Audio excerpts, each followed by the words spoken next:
Welcome to Revelation Unraveled. I'm your host, William Tapley, also known as the third eagle of the apocalypse and the co-prophet of the end times.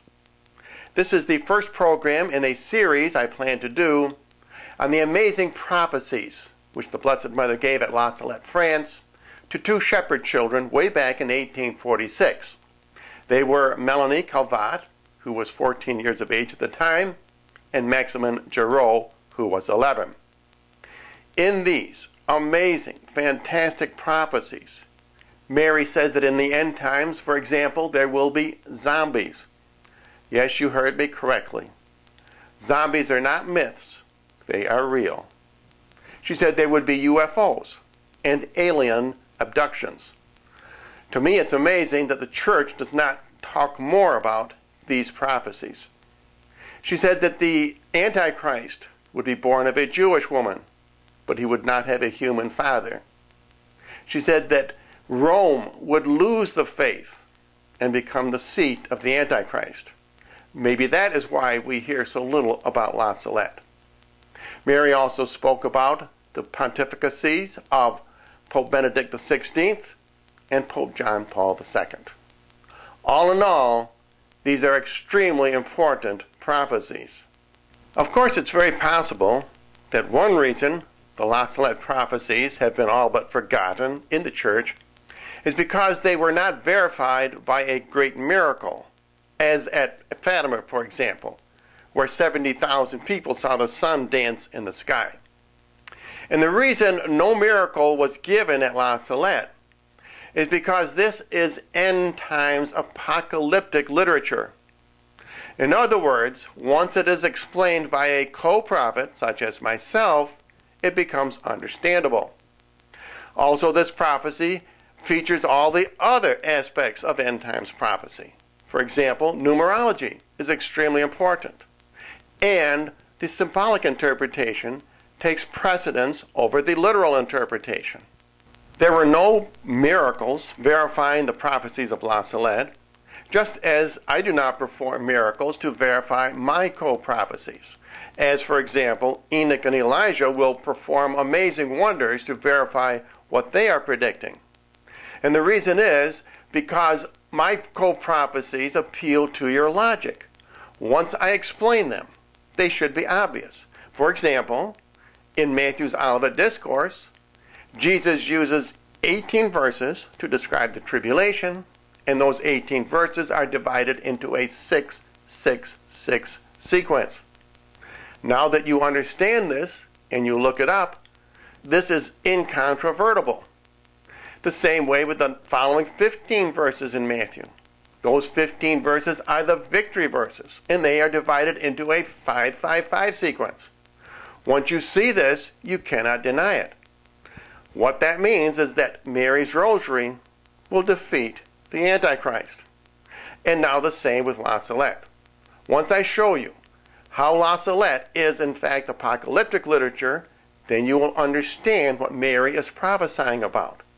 And the reason this is important is because end times apocalyptic literature becomes more important and more relevant as days go by, as weeks go by. And in these end times, for example, 2011 was more significant than 2010.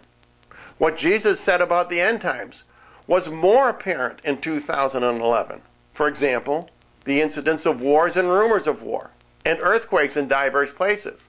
And I am telling you now that 2012 will be even more significant than 2011. One of the ways that we know that the prophecies of La Salette are apocalyptic literature is because Mary divides them into 7 different sections. And of course we know 7 is an end times number. Now this first section I have called God Will Abandon Mankind, which is a quote from later on in this first section. And Mary begins by saying, Melanie, and of course she is addressing Melanie Calvat, the shepherdess of La Salette, what I am about to tell you now will not always be a secret. You may make it public in 1858. Now this is an important very first paragraph, because Mary starts by giving a year, 1858. And this is how she breaks up the entire prophecy of La Salette, by beginning each section with a year. These 7 sections are mini revelations of the end times. In other words, they start from a specific year, back in the 19th century, and they go through Armageddon. And she repeats this story from a slightly different perspective, as I said, 7 different times. And the Blessed Mother continues. The priests, ministers of my Son, the priests by their wicked lives. Now Mary gives 7 different aspects of these wicked priests in the end times.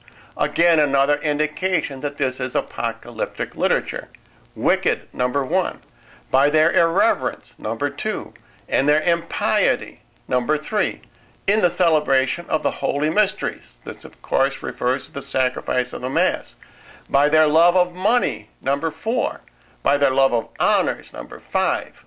By their pleasures, number 6. The priests have become cesspools of impurity, number 7.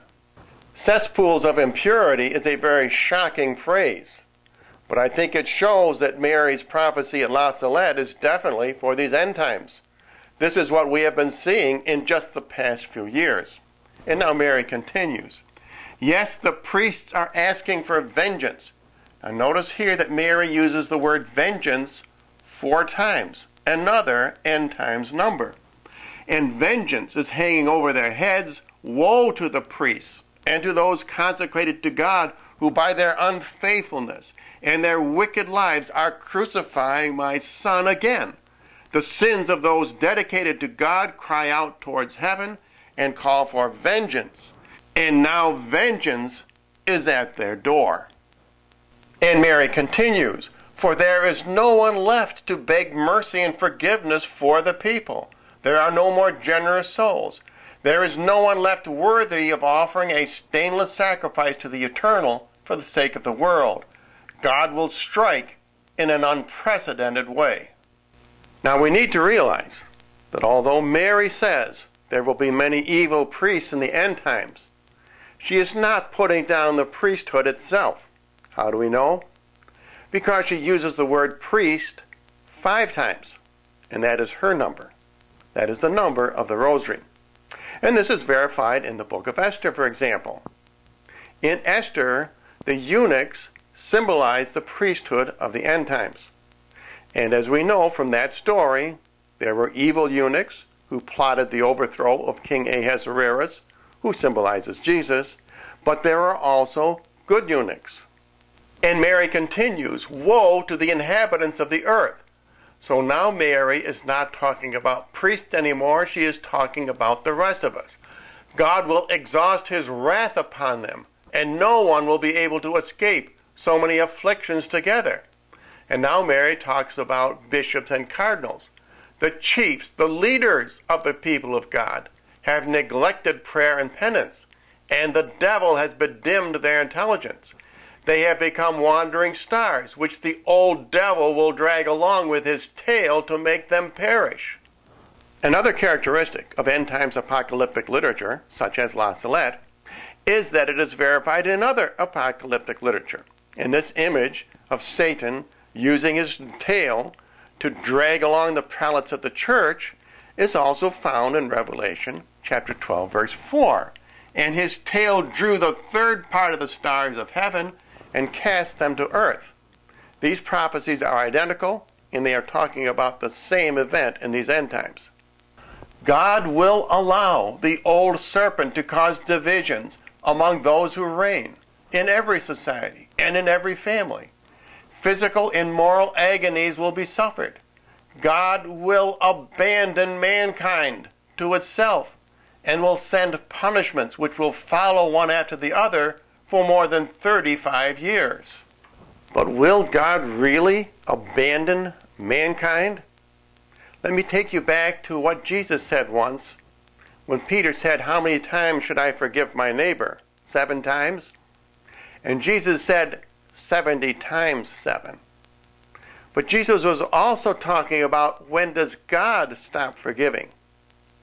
That 70 times 7 is a direct reference to Daniel's 70 sevens, or 70 weeks. And that is 490 years. Because at the end of the 490 years, God will stop forgiving. So what does the 35 years that God abandons mankind symbolize? Remember, this is apocalyptic literature. Therefore, we look at this symbolic interpretation first. I believe the 35 years equals 3.5 years. In other words, the second half of the tribulation period, which Jesus refers to as the Great Tribulation. And remember, in Revelation, this is referred to as silence in heaven for half an hour. A half an hour, when there will be silence, refers to the second half of the tribulation. And Mary continues, the society of men is on the eve of the most terrible scourges and of gravest events. That would be, again, the Great Tribulation, the second half of the 7 years of tribulation. Mankind must expect to be ruled with an iron rod. Now, this is not the iron rod of Jesus. This refers to the reign of the Antichrist. And to drink from the chalice of the wrath of God. Now, the wrath of God also comes during the reign of Antichrist and is climaxed by the Battle of Armageddon. I am doing this series on the prophecies of La Salette because in the days and weeks and months ahead, these will become more relevant, as I said before, just like the prophecies of Daniel and Esther in the book of Revelation and the Olivet Discourse. We will see more wars and rumors of war.